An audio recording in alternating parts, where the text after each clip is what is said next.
God the Father knows the day and hour which Jesus Christ will return.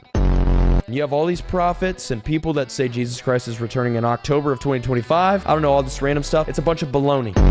Those guys are tickling your ears. It's a scare tactic. Do not listen to that. No one knows the day or the hour. I don't care what anyone says. Only God the Father knows. Jesus Christ himself doesn't even know when he's coming. There is no knowledge to when Jesus Christ returns.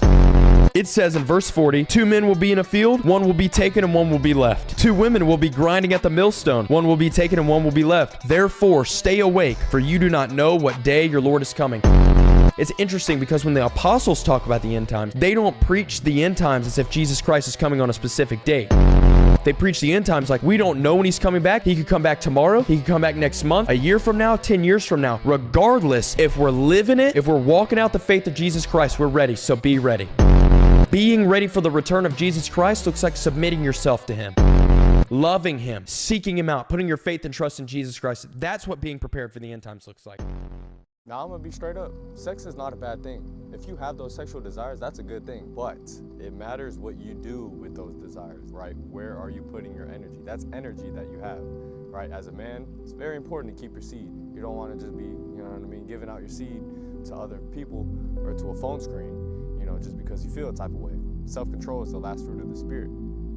Bear self-control, right? Bear that fruit. And I know the main question is like, all right, well, so how do I not fulfill those lustful desires? How do I get enough self-control to where I don't got to carry out what my flesh is feeling? And set boundaries. Your eye is very important. Your eye, what you're intaking, what you're seeing, what you're listening to is extremely important. You know, maybe when we go to the gym or during the day, if you're just scrolling on Instagram and you see these girls on your Instagram and, you know, you're looking lustfully, you're not really thinking of it then because you're not finna get down right then and there. But guess what? Late at night, when you're home alone, in the bed alone, what you looked at earlier, what you were intaking with your eyes earlier is gonna come back. That's gonna catch up to you. And just remember that the Word of God tells us that the eye is the lamp of the body. It's very important. And Jesus was talking about it.